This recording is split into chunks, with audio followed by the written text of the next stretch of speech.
بسم الله وعلى بركة الله. كيفكم؟ إن شاء الله كلكم بخير. جيتكم فيديو جديد إن شاء الله اليوم.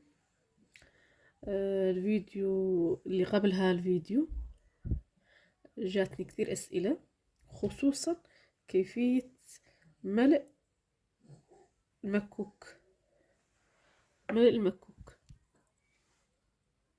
كثير سألني بعض الأخوات في الفيسبوك وبعض في اليوتيوب، أسألوا لي كيف، ما هي الطريقة بالضبط، إنهم في الفيديو اللي فات ما فهموا، ما في صوت.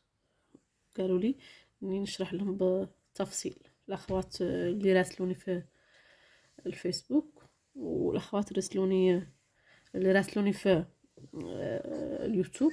هذا الفيديو لكم، هذا ان شاء الله نعاود لكم الفيديو ان شاء الله اليوم على كيفية تفصيل ان شاء الله فستان صيفي للبنات عمر 2 3 سنوات ان شاء الله باذن الله تعالى. درتكم هذا بالصوت. في كثير بنات اسألوا لي في الفيسبوك واليوتيوب والانستغرام انه ما فهموا الطريقة بالضبط. هذا الفيديو ان شاء الله يكون بالتفصيل باذن الله تعالى لكم. واللي ما فهمت ثاني ترسل لي وتقول لي شو هو ما فهمت بالضبط، عشان اعاود ان شاء الله اشرح لها كل شيء باذن الله تعالى. الان راح اول شيء نديرو كيفية ملء مكوك البقرة، ومن بعد ان شاء الله نركبوه بطريقة متأنية عشان تفهم كل واحدة، خصوصا المبتدئات.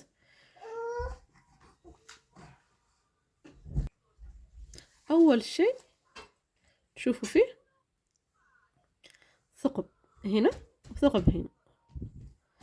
في بنات قالوا لي انهم حطوه من هنا، السلك هذا حطوه من هنا. هذا خطأ، عشان مين تحطيه من هنا راح يدور السلك هنا تحت. لك لا، نحطوه هذا ثقب وهذا ثقب، ثقب ثقب، هذا ثقب هذا ثقب، نحطوه من هنا. السلك خرجوه من هنا، يخرج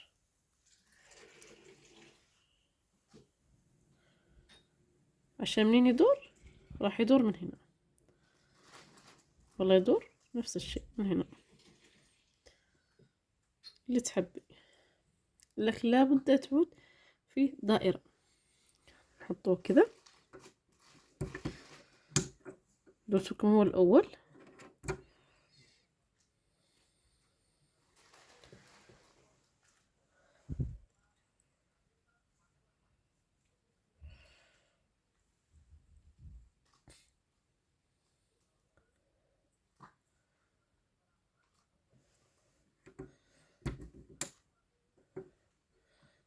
حطينا.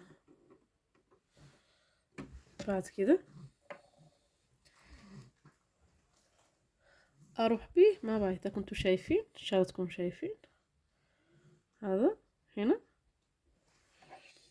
من هذه الزاوية كذا، من هذا الطرف، من بعد دائرة نحطه كذا.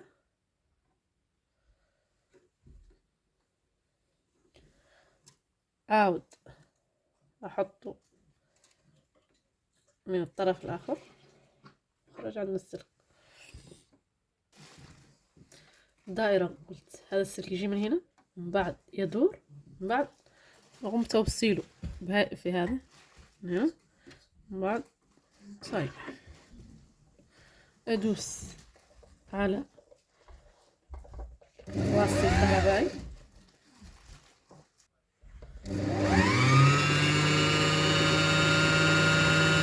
ان شاء الله تكونوا كلكم استفدتوا.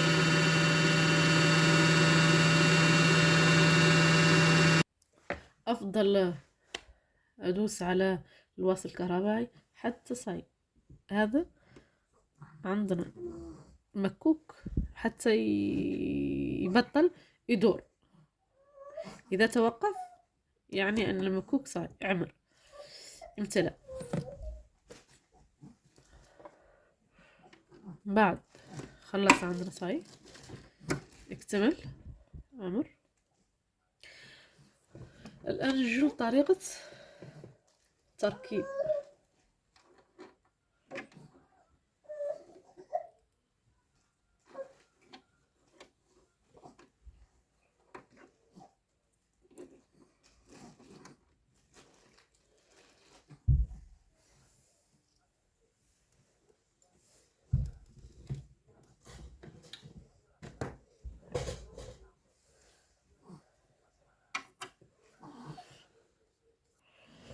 الآن أقوم بطريقة سهلة لتركيب المكوك في البكرة. أول شي لازم تاخدين القاطع الكهربائي، إن شاء الله كل شي عندكم واضح بهذه الطريقة. عندنا هذا هو، عندنا السلك هذا،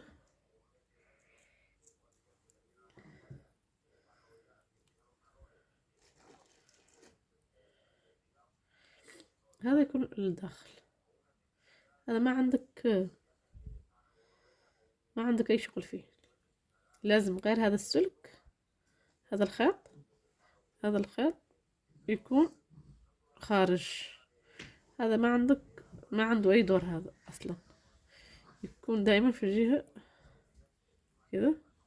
من بعد الخيط اللي قطعت من هذا السلك، في بنات قالوا لي وين لقيتي هذا الخيط؟ هذا الخيط هو اللي قطعت من هذا السلك اللي كنت معمر به، قطعته هنا. باقي لي هذا الخيط، باقي لي شيء من هذا الخيط، حطه هنا.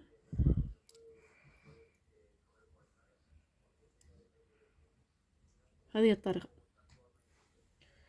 بالتفصيل، ان شاء الله تكونوا فهمتوا. من بعد احطه هنا، لازم تكون طريقة صحيحة.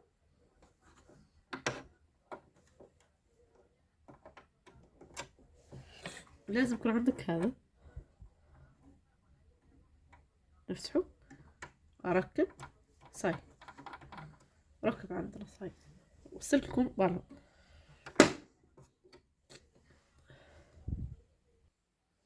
خلاص انتهينا من الشرح اللي كنا نشرحه للسيدات والانسات اللي سألونا، الأخوات اللي سألونا عن طريقة ملء مكوك البكرة. كملنا معاهم، وإن شاء الله اللي ما فهمت في المرة اللي فاتت طريقة تفصيل فستان صيفي للبنات بين عامين وثلاث سنوات، سنتين وثلاث سنوات إن شاء الله بعد ربي. أول شيء لازم يكون عندنا هذا، هو اللي درت لكم الفيديو اللي فات، نفس عندنا. كان باقي عندي شيء من القماش، نفس القماش اللي درت عليه المرة اللي فاتت، راح اديلكم اقوم الان نفس الشيء بصناعة فستان باذن الله تعالى بنفس الطريقة، عشان اللي ما فهم في المرة اللي فات يفهم في هذا الفيديو ان شاء الله. نبدأ على بركة الله. اول شيء سألتني واحدة عن محيط الرقبة، قالت ان محيط الرقبة عندها صعب طريقة، هي محيط الرقبة دائما طريقته بسيطة. هي لازم أول شيء إذا كنت تقومين بتفصيل فستان لبنت بعمر مثلا السنة، لازم تديري 20 سنتيمتر. إذا كان فيه 20، لكن احنا الآن نديرو البنت عندها سنتين أو 3 سنوات، راح نحطهم هنا بإذن الله تعالى.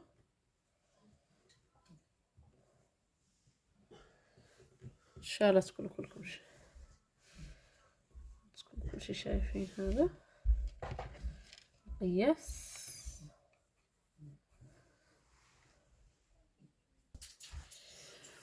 اللي عندها دائما مشكلة مع محيط الرقبة ومحيط الإبط، في كثير بنات سألوني عن هذه المشكلة. سهلة دائما، لازم تركيز فقط. محيط الكتفين عندنا ديروه دائما عندنا 3، ولكن دائما خلوا حق الخياطة 1 سنتي، 1 سنتي، 1 سنتي في كل اتجاهين من أجل الخياطة. وعندنا 30 سنتيمتر. محيط الرقبة ناخذ من هنا، أول شيء ناخذ هنا 9 سنتي، نديرو 10 مع الخياطة اللي درنا. ومن هنا ثاني في اتجاه من الأيمن من اليمين واليسار. من بعد ناخذ من هنا ومن هنا المنتصف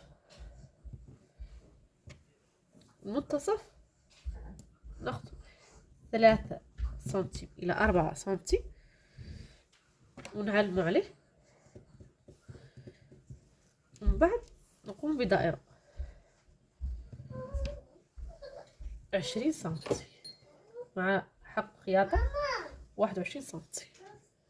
هذا هو محيط الرقبة.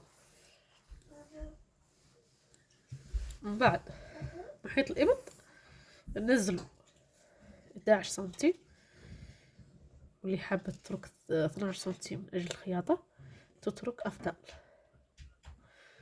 بعد نديرو دائرة لكن خارج، ما هي داخل القماش،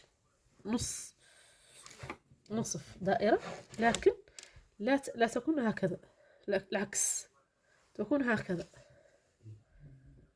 هكذا هكذا،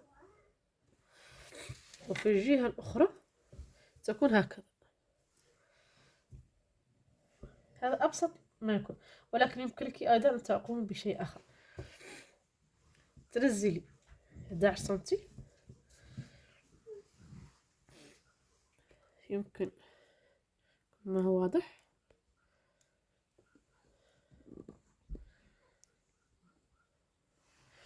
يمكن أيضا طريقة ثانية.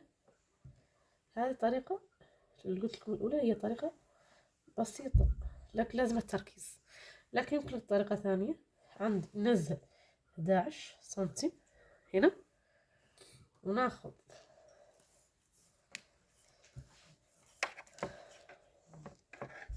عرض من هنا ونعلم عليه